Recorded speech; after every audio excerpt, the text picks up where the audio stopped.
I think this is the first time I've ever wanted a card solely because of the design. Since we already have it, let's do it live. Okay, replace card. I want to change my card's design. So this is the purple metal one that I currently have, and you can look at it move. Boeing 747, also look at it move. Wow, just look at that. Okay, not doxing my address, and done. See you on June 29th. Alright, so today we're going to look at some pretty awesome offers, a card made out of a plane, a Centurion Lounge reopening, and also a new American Express card coming this fall. Big favor before we dive into all of this is to give this a thumbs up to satisfy the algorithm gods, and if you are someone new here, then consider subscribing. Also, if any of the news is relevant, feel free to share the video. Starting off, we're seeing a ton of elevated American Express Delta offers pretty much across the board. All of these offers expire on August 3rd of 2022, so perfect for summer travel. With the Delta Gold card, you're going to get 70,000 bonus miles after $2,000 in purchases within the first 3 months. If you have a Delta card, then the floor value of Delta miles is going to be 1 cent per point. In this case, 70,000 miles is $700 in value. So pretty much if you go onto their site and you book a flight.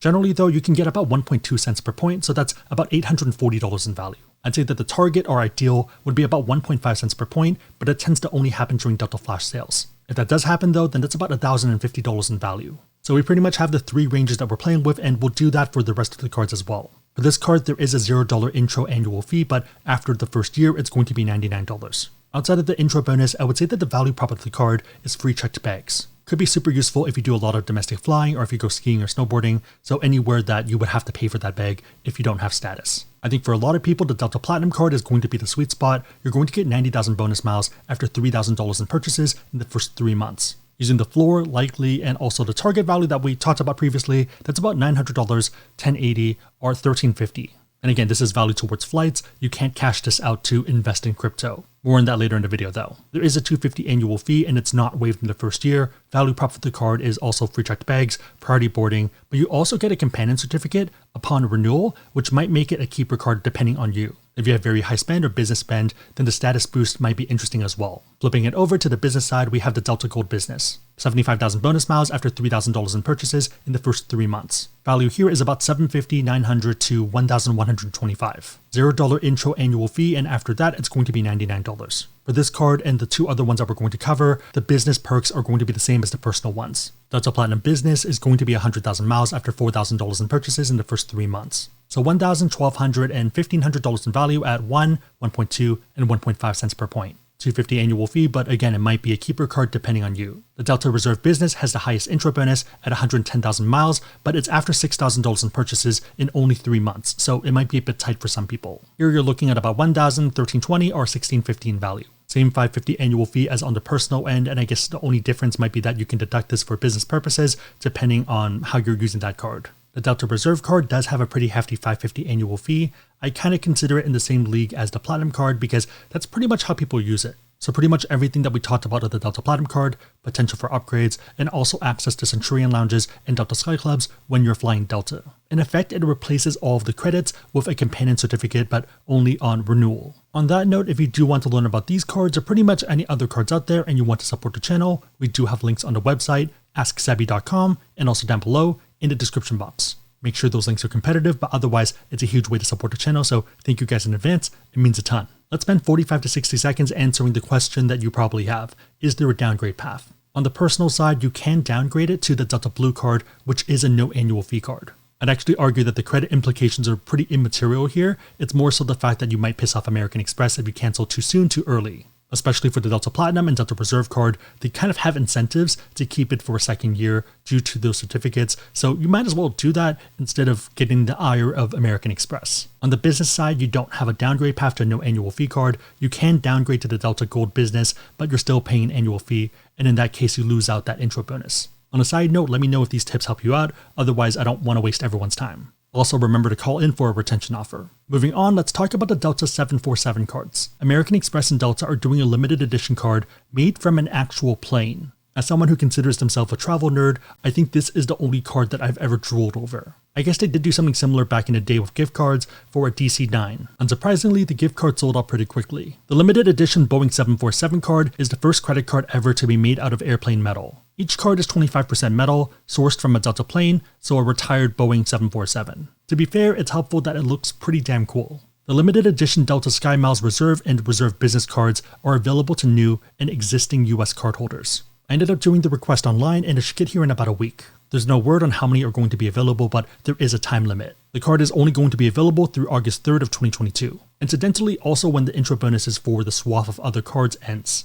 Going on a 30-second tangent, pretending that we're interviewing at Google and analyzing this, 747 weighs between 330 to 485,000 pounds, so let's say 400k. Let's say half of that is usable metal for a card like this, while the rest is seats, equipment, and engines and stuff that's harder to use. Per TPG, Amex Delta Reserve weighs 17 grams. Since only 25% of the card is being used, that's 4.25 grams. So taking half the weight of the plane, that's 90 million grams, divided by 4.25, that's more than 20 million cards. My understanding is that there's less than 1 million platinum card holders, so I can't imagine there being a lot more Delta Reserve ones. Main takeaway, I don't think they're going to run out of physical cards, so take your time to understand if it makes sense for you before rushing out to apply. Putting 30 seconds on the clock, let's talk about whether the Delta Reserve card makes sense. I think for a lot of people, it's an alternative to the platinum card. I'd mostly consider it for people who already have the platinum card, who maybe want to try something else for a year. Long term, I think it might be a better option for people who don't want to deal with a ton of credits and rather just have one certificate. Main disadvantage is that you do need to be a Delta flyer, even to access the Centurion Lounge. On the note of lounges, the Los Angeles Centurion Lounge is finally reopened. The LAX Lounge is reopened as of 6 a.m.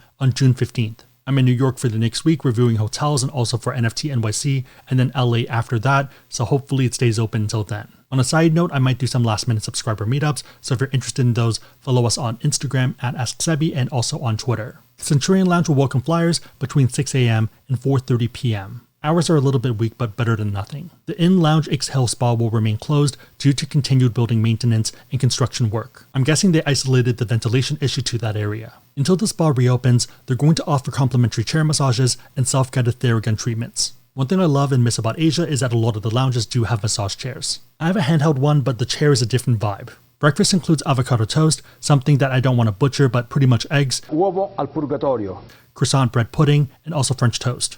Uovo and purgatorio. I think I got it. Moving on from that embarrassing moment, we have all-day dining. Here we have gem salads, roasted chicken thighs, grilled broccolini, roasted carrots, and also brownies. Sounds pretty good because I feel like a lot of the other Centurion lounges use chicken breast and I prefer thighs in most cases. Reminder that the easiest way to get in is going to be either the Platinum card, Delta Reserve, or the business variations of those two cards. I've been doing a lot of domestic travel recently, so I would definitely appreciate the lounges, a lot of SFO, JFK, Miami, and LAX. If you are considering the Platinum card, make sure the credits make sense for you, and we have a calculator on AskSebby.com to make sure that you're not overvaluing them. So for example, if you think the Equinox credit is worth 0, then you can put that in there. Alright, the last topic is going to be the Abra crypto card powered by American Express. It's being hailed as the first crypto rewards credit card on the American Express network that will transact in US dollars and offer crypto back. I'd say it's not really the greatest time to be in crypto right now, but I think it still is a net positive in the long run. Card holders will be able to use the card to earn crypto back on any purchase category and amount.